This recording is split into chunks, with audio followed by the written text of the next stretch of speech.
عربی زبان میں اعتکاف کہتے ہیں چمٹ جانے کو، یا سمجھ لیں دھرنا دینے کو. یہ پاکستان والا دھرنا نہیں ہے، اللہ کی بارگاہ میں دھرنا دینا. اور شرعی اصطلاح میں اللہ تعالیٰ کی رضا کی خاطر رمضان المبارک کے آخری 10 دن میں مسجد کے اندر چمٹ جانا، اللہ کے حضور اس سے مغفرت کے طلب کے لیے اور اس کی بخشش کی امید پر بیٹھ جانا اور اپنے دنیاوی معاملات کو چھوڑ دینا، یہ سنت اعتکاف کہلاتا ہے. آپ صلی اللہ علیہ وآلہ وسلم سے 30 دن کا اعتکاف بھی ثابت ہے، 20 دن کا اعتکاف بھی ثابت ہے، اور 10 دن کا اعتکاف سنت متواتر ہے. یعنی وہ کنٹینیو سنت ہے جو آپ صلی اللہ علیہ وآلہ وسلم نے کبھی پوری زندگی نہیں چھوڑی. ہمیشہ کم از کم 10 دن کا اعتکاف آپ صلی اللہ علیہ وآلہ وسلم نے رمضان المبارک کے آخری عشرے میں ضرور بالضرور کیا ہے. الحمدللہ. اعتکاف کا جو واحد مقصد ہے وہ شب قدر کی تلاش ہے. اور شب قدر کی تلاش سے مراد کیا ہے؟ یہ نہیں ہے کہ وہ رات کے وقت کوئی عجیب و غریب چیزیں نظر آئیں گی. میں اس حوالے سے بڑا ڈیٹیل لیکچر ریکارڈ کروا چکا ہوں، مسئلہ نمبر نیو 44 کے عنوان سے اہل سنت پاک.com پر شب برات اور شب قدر سے متعلق صحیح فقہی احکام و مسائل. جسے شوق ہو تو وہ دیکھ سکتا ہے. آج میں اس ٹاپک کو سکپ کروں گا. بھائیو، سورۃ البقرہ کی آیت نمبر 125 میں اللہ تعالیٰ نے اپنے 2 محبوب پیغمبروں سیدنا ابراہیم علی نبینا وعلیہ الصلاۃ والسلام اور سیدنا اسماعیل علی نبینا وعلیہ الصلاۃ والسلام کو صراحتاً حکم فرمایا. اعوذ باللہ من الشیطان الرجیم، بسم اللہ الرحمن الرحیم. وَعَهِدْنَا إِلَىٰ إِبْرَاهِيمَ وَإِسْمَاعِيلَ، اور ہم نے عہد لیا تھا ابراہیم علیہ السلام سے اور ان کے بیٹے اسماعیل علیہ السلام سے، أَن طَهِّرْ بَيْتِيَ لِلطَّائِفِينَ وَالْعَاكِفِينَ وَالرُّكَّعِ السُّجُودِ، کہ میرے گھر کو پاک صاف رکھنا، اس گھر کے متولی بننا اور اس کی صفائی کا خیال رکھنا. نمبر 1 للطائفین، طواف کرنے والوں کے لیے. نمبر 2 والعاکفین، اور اعتکاف کرنے والوں کے لیے میرے گھر کو یعنی بیت اللہ کو پاک رکھنا. نمبر 3 والرکع السجود، اور رکوع اور سجدے کرنے والوں کے لیے بیت اللہ کو پاک و صاف رکھنا. اس سے یہ بات پتہ چلی کہ بیت اللہ شریف میں جو اعتکاف کی جو سنت ہے یہ آپ صلی اللہ علیہ وآلہ وسلم کی بعثت سے پہلے بھی جاری تھی. یہ سنت ایسی نہیں ہے جو امت محمدیہ صلی اللہ علیہ وآلہ وسلم میں کوئی نئی چیز آئی ہے، بلکہ یہ سنت ابراہیمی ہے. اور اللہ تعالیٰ نے سیدنا ابراہیم علیہ السلام کو حکم فرمایا تھا کہ بیت اللہ کو پاک و صاف رکھا جائے. نمبر 1 طواف کرنے والوں کے لیے، نمبر 2 اعتکاف کرنے والوں کے لیے، اور نمبر 3 رکوع اور سجدے یعنی نماز پڑھنے والوں کے لیے. بھائیو، سورۃ البقرہ ہی میں جو رمضان المبارک کے کانٹیکسٹ میں رکوع نمبر 23 ہے، اس میں ایک آیت ہے سورۃ البقرہ آیت نمبر 187 جس میں اشارتاً اعتکاف کا بھی ذکر آیا. وَلَا تُبَاشِرُوهُنَّ وَأَنْتُمْ عَاكِفُونَ فِي الْمَسَاجِدِ، اور اپنی بیویوں کے ساتھ ازدواجی تعلق مت قائم کرو جب کہ تم مسجد میں اعتکاف کی حالت میں ہو. یعنی عورتیں بھی مسجد میں اعتکاف بیٹھا کرتی تھی اس زمانے میں، امہات المومنین بھی اور باقی عورتیں بھی. اللہ تعالیٰ نے حکم فرمایا کہ اگر کوئی میاں بیوی اعتکاف مسجد میں بیٹھے ہیں تو وہ ازدواجی تعلق قائم نہیں کر سکتے ورنہ ان کا اعتکاف ٹوٹ جائے گا. تو اس میں بھی اشارتاً اعتکاف کا ذکر آیا کہ مساجد کے اندر اعتکاف ہو سکتا ہے، یہ سنت ہے.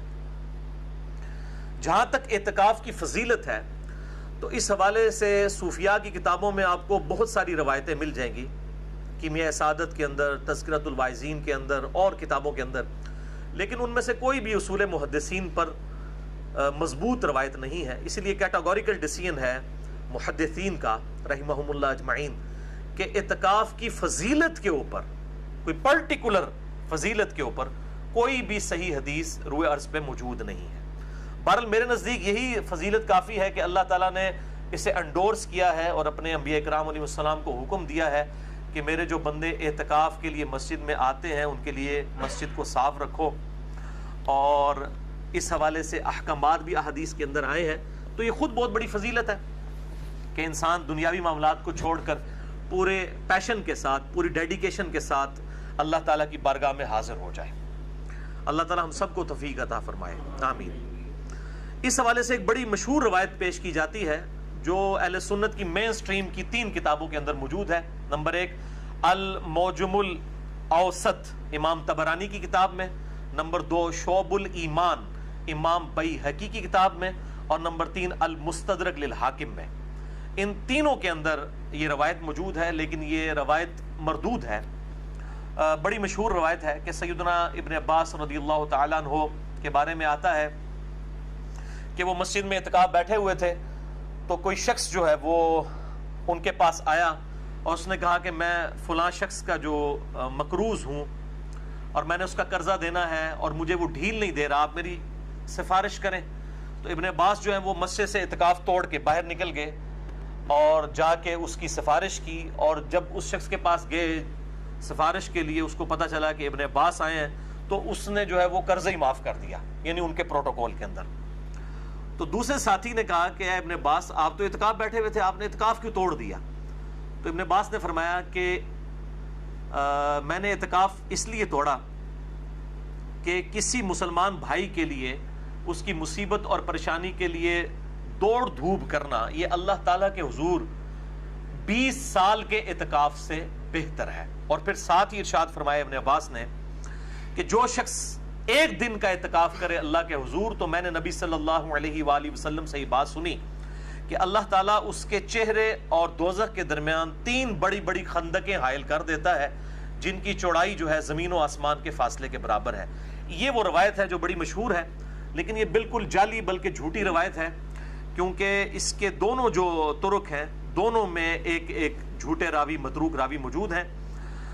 جو طبرانی کی سند ہے اس کے اندر بشر بن سلم جو ہیں وہ متروک راوی ہیں، جن سے حدیثیں لینا محدثین نے چھوڑ دیں، اور المستدرک للحاکم میں محمد ابن معاویہ یہ ایک راوی ہے جو کذاب راوی ہے محدثین کے ہاں، لہٰذا یہ بالکل جعلی روایت ہے۔ شیخ البانی رحمہ اللہ تعالی اور شیخ زبیل زئی رحمہ اللہ تعالی دونوں نے اس حدیث کو بالکل جعلی اور فیبریکیٹڈ ڈکلیئر کیا ہے، اور شیخ البانی نے سلسلہ احادیث ضعیفہ جو ہے، السلسلۃ الضعیفہ جو ہے ان کا، ایک ہے السلسلۃ الصحیحہ جو صحیح احادیث کا مجموعہ ہے، ایک ضعیف اور من گڑت احادیث والموضوع اور موضوع احادیث کا جو مجموعہ ہے شیخ البانی نے جمع کیا ہے، اس میں اس روایت کو لے کے آئے ہیں۔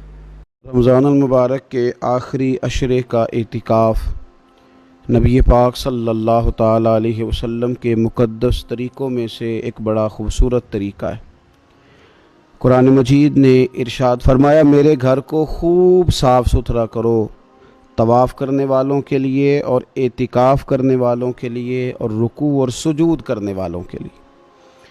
نبی پاک صلی اللہ تعالیٰ علیہ وسلم نے ہر سال رمضان المبارک کے آخری عشرے کا اعتکاف فرمایا ہے۔ ایک سال کسی وجہ سے اعتکاف نہ فرما سکے تو اگلے سال 20 دنوں کا اعتکاف فرمایا۔ نبی پاک صلی اللہ تعالیٰ علیہ وآلہ وسلم نے اعتکاف کا جو مقصد بیان کیا وہ شب قدر کی تلاش بیان کیا۔ اعتکاف سے مراد یہ ہے کہ انسان سارا کچھ چھوڑ چھاڑ کے اللہ تعالیٰ کے گھر میں اس کی عبادت کے لیے، اس کو راضی کرنے کے لیے بیٹھ جائے، اور 10 دن جب وہ مسجد شریف میں حاضر رہتا ہے تو حضور صلی اللہ تعالیٰ علیہ وسلم فرماتے ہیں اللہ تعالیٰ اسے 2 حج اور 2 عمرے کا ثواب عطا کرتا ہے۔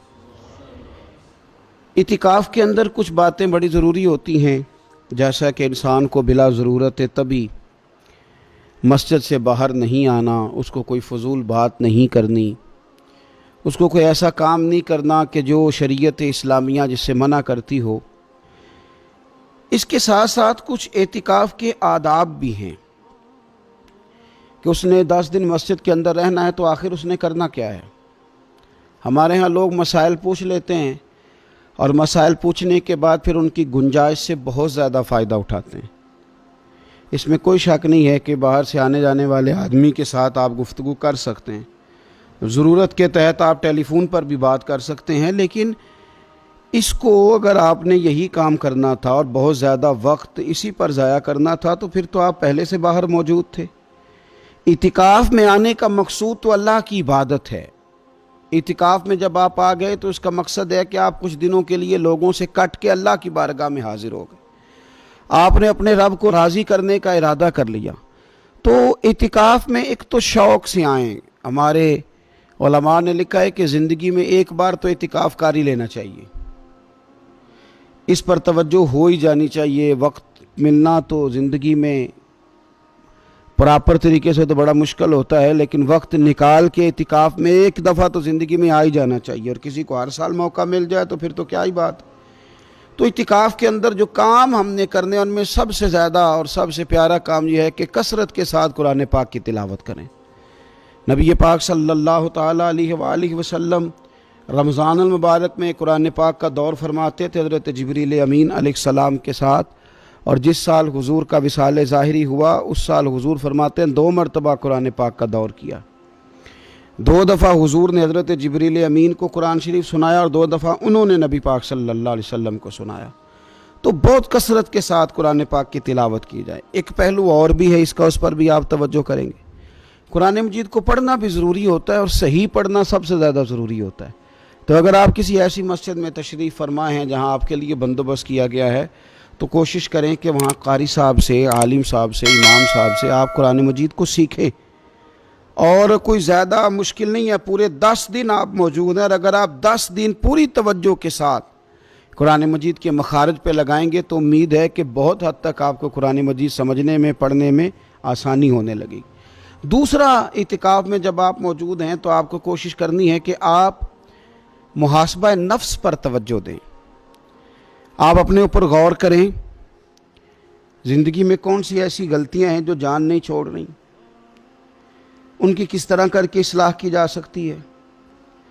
کون سے ایسے کام ہیں جو میں کرتا ہوں تو اس غلطی میں زیادہ مبتلا ہو جاتا ہوں، اور کون سی ایسے کام ہیں، کون سی ایسی جگہ ہیں جہاں میں جاتا ہوں تو میرا ان غلطیوں سے نکلنے میں مجھے وہ جگہیں اور وہ کام مددگار ہوتے ہیں۔ تو اپنے محاسبہ نفس پر توجہ دی جائے۔ اعتکاف کے 10 دنوں میں موقع ملتا ہے انسان کو اپنے لیے سوچنے کا۔ حضرت مجدد الفسانی شیخ احمد فاروق سرہندی رحمۃ اللہ تعالی علیہ سے کسی نے پوچھا تھا کہ دنیا میں خوش نصیب شخص کون ہوتا ہے، تو فرمایا جسے دید قصور حاصل ہوتی ہے۔ حضور دید قصور کیا ہوتا ہے؟ فرمایا جسے اپنی غلطیاں نظر آنی شروع ہو جائیں۔ جب اللہ تعالیٰ کسی کے ساتھ بھلائی کا ارادہ کرتا ہے تو اس کی کمزوریاں، اس کی غلطیاں اس کے سامنے لاتا ہے تاکہ اسے اصلاح کا موقع ملے، اور جب ایسا نہیں ہوتا تو پھر تو لوگ جب غلطی مانیں گے ہی نہیں تو اصلاح کیسے ہوگی۔ تو اعتکاف کے 10 دنوں میں محاسبہ نفس پر خاص توجہ دیں، اپنی زندگی میں اپنا حساب کریں، اپنا حساب۔ اور جناب عمر فاروق رضی اللہ تعالیٰ عنہ کی وہ روایت ہمیں بتاتی ہے کہ حساب کر لو اس سے پہلے کہ تمہارا حساب کیا جائے۔ تیسری بات، ایک تو قرآن پاک پڑھیں گے، ایک محاسبہ نفس کریں گے، تیسری بات مراقبہ کریں۔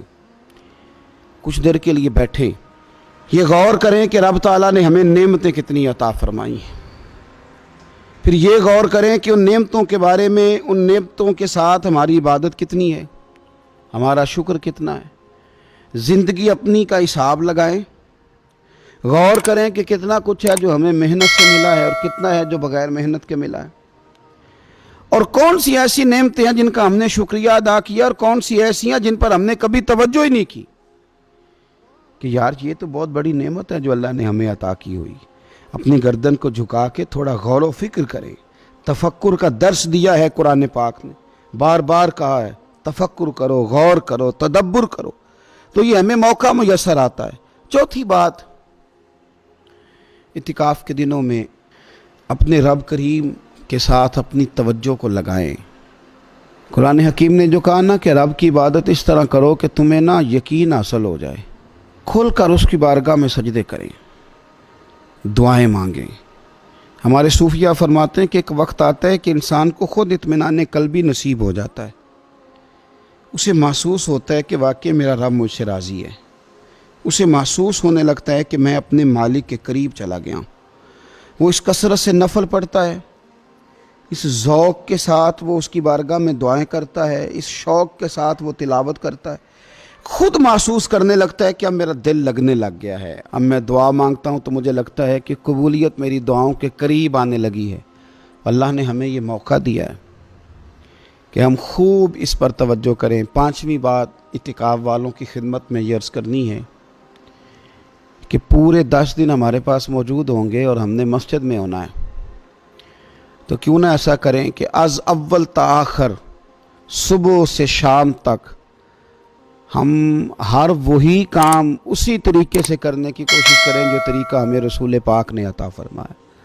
ہمارا کھانا پینا سونا جاگنا بولنا حضور کی اتباع میں لے آئیں۔ ہم ان 10 دنوں میں ہم پریکٹس کریں کہ ہم نے سنت کے مطابق حضور کے طریقے کے مطابق سارے کام کرنے۔